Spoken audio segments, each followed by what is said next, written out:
Еще раз, пожалуйста. Could you repeat it again? Touchdown confirmed. Ну, все, значит, это... Official landing time 10:46 p.m. Central Time. The relay for 11:46 p.m. Eastern Time. It is 10:46 a.m. on the ground there in Kazakhstan. You see the board there at the front of the Russian Mission Control welcoming the crew home, giving them congratulations as this Soyuz TMA-19 under the call sign of Olympus, carrying Doug Wheelock, Shannon Walker, and Fyodor Yurchikhin, come back home to Earth after more than 5 months serving as members of Expedition 24 and 25. Once again, Yurchikhin now has 371 days in space. Wheelock has 178 days, and Shannon Walker 163 days. Now we're getting our replay that we were talking about from the Russian Mi-8 helicopters. This should give us some good views of the Soyuz as it descended down to the steppes of Kazakhstan. Once again, our landing took place at 10:46 p.m. Central Time. And there you see it, the Soyuz TMA-19 flying under the call sign of Olympus underneath its main parachute. That parachute is extremely wide. It is 1,000 square meters. And you can see the Soyuz sort of canted over a little bit.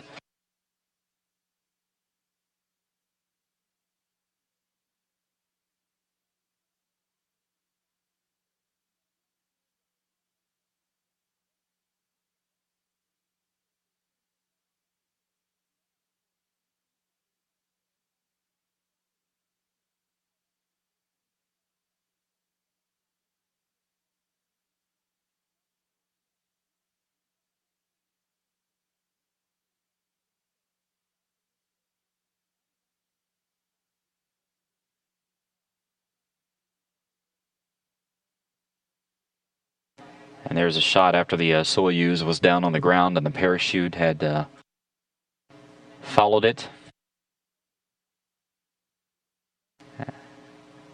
As we had reported earlier, it took about 2 to 3 minutes for the helicopters to get on the ground, and there we see some replay of the crew as they begin to be extracted from that Soyuz. As Rob Navius had reported, this Soyuz had very little charring on the outside of it. You can see it there. There's always some sort of a black charring on the Soyuz after they suffer through the heat of re-entry, but this one is not nearly as much as they typically are.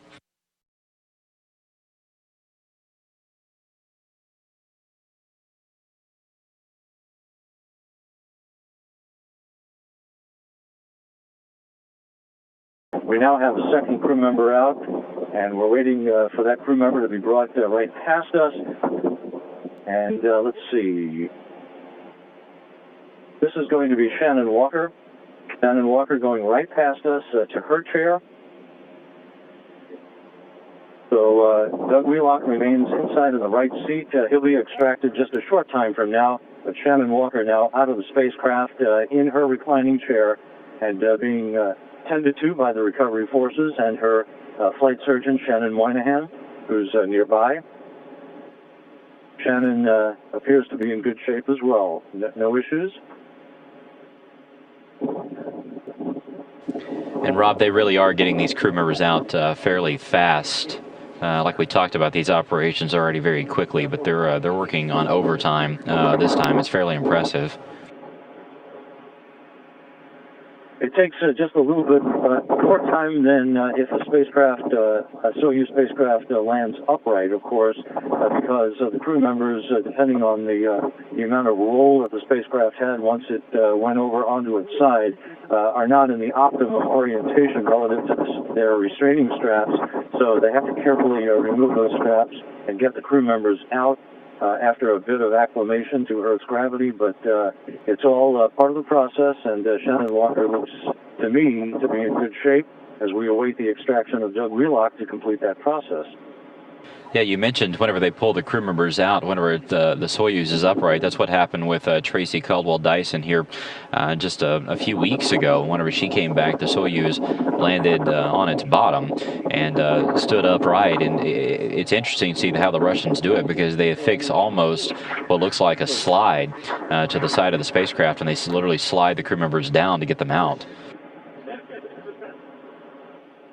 No such slide today. It's just the team of search and recovery forces and the Energia technical personnel who were right on the scene, literally within minutes, less than 5 minutes after touchdown, to begin the process of opening the hatch. Shannon Walker has been given her bouquet of flowers. She's flashing a broad smile. We hope you're seeing those images on the screen. Yeah, we see her. She's holding the flowers there in what looks like her left hand, and talking with all the different team members around her.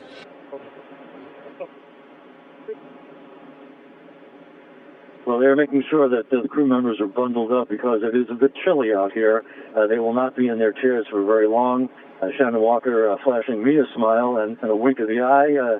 She looks to be in great shape, and we should be just a few seconds away from Doug Wheelock joining his crewmates in these reclining chairs, Josh. And Rob, as you continue to give us the report there on the ground, people will notice, whenever these crew members get out of this Soyuz, they've been up in space for more than 5 months. You will notice that they keep their heads very, very still.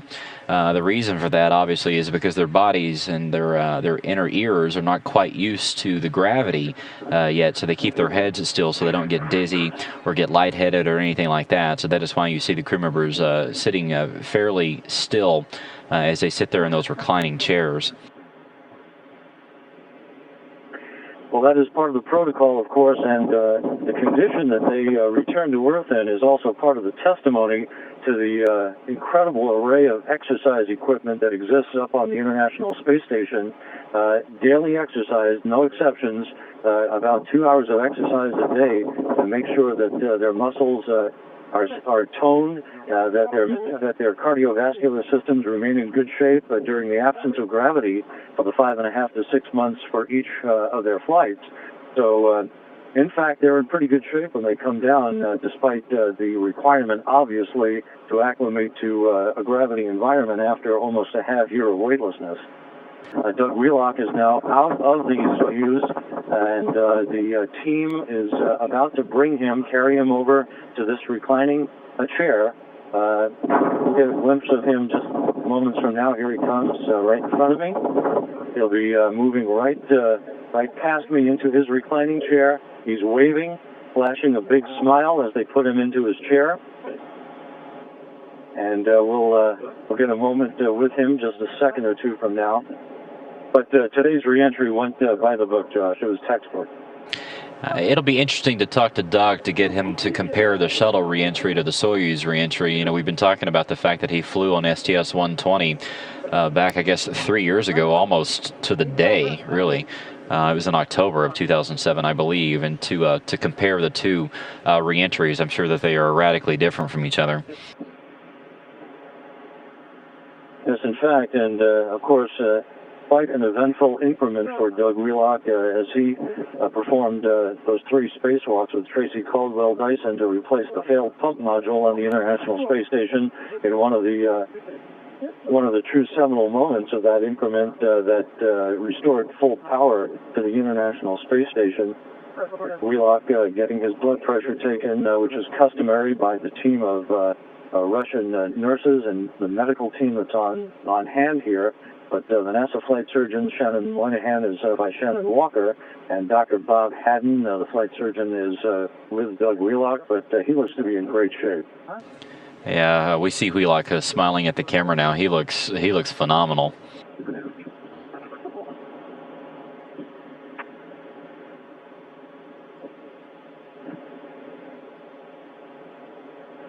Well, we'll stand by here with you, Josh, while we enjoy the view of the 3 crew members.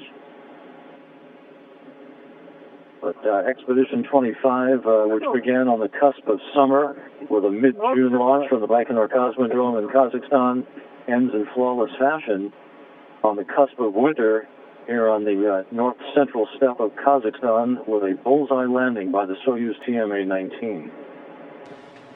Now, Rob, as we were talking about a few minutes ago, you came down on the media helicopter, the one that had NASA chief photographer Bill Ingalls and the rest of the media that are covering this launch.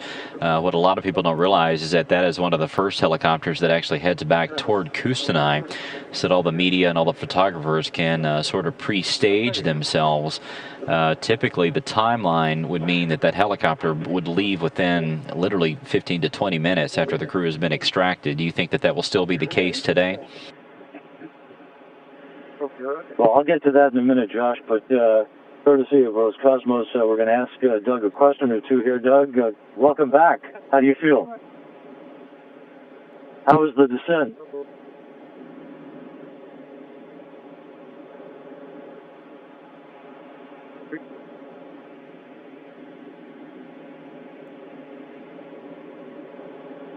How did the station look as you undocked?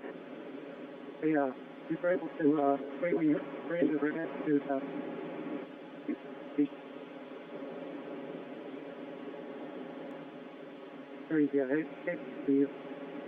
It's beautiful. We'll have a chance to talk later. Thank you, Doug, and welcome back. Thank you. And I hope you were able to catch that, Josh. A few words from Doug Wheelock. We'll have a chance to talk to him later back in Kustanai. But the three crew members in outstanding shape as they get a few minutes to enjoy the smell of Earth for the first time in 5.5 months before they are brought into the medical tent to get out of their Sokol launch and entry suits into more comfortable flight suits and to be prepared for their helicopter ride in their respective helicopters back to Kustanai. Josh? Yeah, Rob, we're continuing to take a look at the crew. We actually were not able to capture what Expedition 25 Commander Doug Wheelock had told you, so can you kind of summarize for us what he had said whenever you talked to him just a few seconds ago? Basically, I asked him, first of all, how he felt. He said he was in great shape. And then we asked him how the ride down was, and he he smiled and said it was everything and more that he had expected. I asked him what his view of the space station was as they undocked earlier today, and he said he had a beautiful view outside his window of the station, and it was a spectacular view to see his home in space for the past half year and what it looked like in full view. It was almost like a 3D movie. Well, Rob, that has been a phenomenal report there from the field as you stand there and watch the crew as they sit there in those recliners and all bundled up with the cold weather there on the site. We can see that they're beginning to carry the crew over to the medical tent. How far of a walk is that for them? I'm estimating it's about, that medical tent's about 80 yards away. There will be, Fyodor Yurchikhin is already being carried in his chair, and Shannon Walker is now being lifted. She'll be brought in right behind Yurchikhin, and then Wheelock to follow. They're not going to let the crew members take too much time out there. Wheelock is holding up a sign saying, "Hi, Mom," as he continues to enjoy his first moments back on Earth. But all three crew members will be back in the medical tent a short time from now, and we expect to be airborne back to Kustanai within the hour as this recovery process continues in flawless fashion. Josh? Rob, once again, thank you so much for all of that. It's been invaluable to hear your account there from at the landing site. On behalf of everybody here, we wish you a happy Thanksgiving, and you guys have a safe trip back to Kustanai, and then ultimately back to Houston, okay? Thank you very much, Josh. A pleasure to join you today, and thanks to our listeners and viewers on the NASA television network. All right, safe travels. We'll talk to you soon.